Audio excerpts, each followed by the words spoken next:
ငါကဘာလောက်တက်တယ်ဘာကျွမ်းကျင်နေ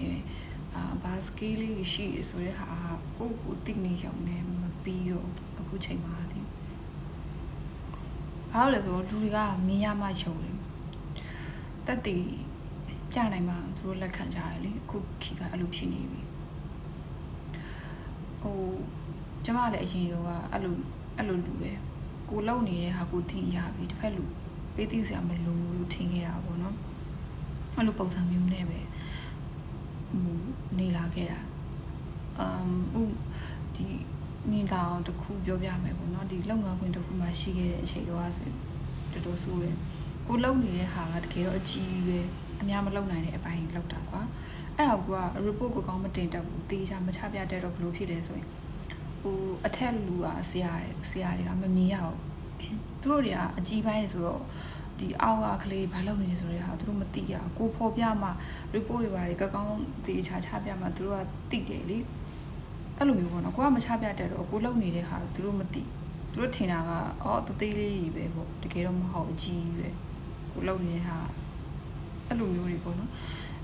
အဲ့ဒါကိုနောက်ပိုင်းကျတော့မှအချိန်အတိုင်းတာတစ်ခုထိရောက်လာတဲ့ခါကျတော့မှဒီ team တွေကို strategy အကူတရားရောက်လာတယ် strategy အကူနဲ့ကတော်တော်လေးရှင်းနေတယ်အဲ့ခါကျတော့ပြောတယ်ပေါ့နော်ကိုလောက်နေတဲ့ဟာကိုသိချပေါ်ပြဖို့လိုတယ်ကိုကမပေါ်ပြဘူးဆိုရင်ကိုအတိမတ်ပြုလူအတိမတ်ပြုမှာမဟုတ်ဘူးလေဘယ်သူမှလည်းကိုအထင်ကြီးမှာမဟုတ်ဘူးဘယ်သူမှလည်းကိုရဲ့ skill ကိုသိရမှာမဟုတ်ဘူးပေါ့နော်ဒါအဲ့လိုပြောတော့ okay ပေါ့ဖြည်းဖြည်းချင်းကိုလည်းပြင်သေချာလေးပေါ့နော်ချပြရေးနောက်ပိုင်းကျတော့သေချာလေးချပြလာနိုင်တယ်ပေါ့နော်စာတွေပါသေချာစီးပြီးတော့အဲ့လိုမျိုးပြနိုင်လာတဲ့အချိန်ကျတော့ဆရာတွေကလည်းကိုအံ့ဩရတယ်ပေါ့နော်ချီကျူးတ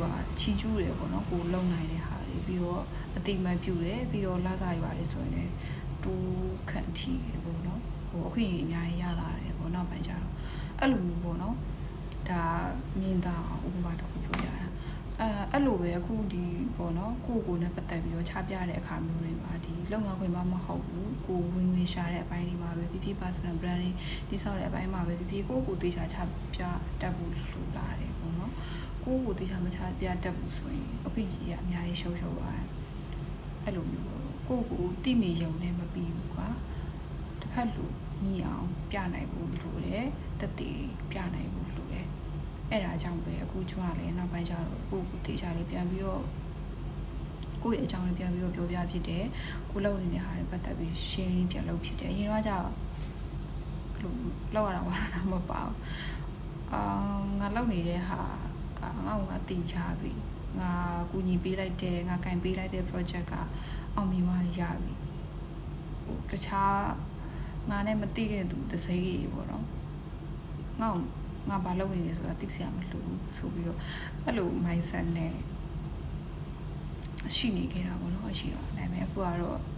ပြုပြင်နေပါပြီအဲ့တော့ပြောချင်တာကအဲ့ဒါပဲပေါ့နော်ကိုချပြတတ်ဖို့အရင်လိုတယ်ကိုမချပြတတ်ဘူးဆိုရင်အခွင့်အရေးအများကြီးရှုံးရတယ်ပေါ့နော်ရှုံးစေတယ်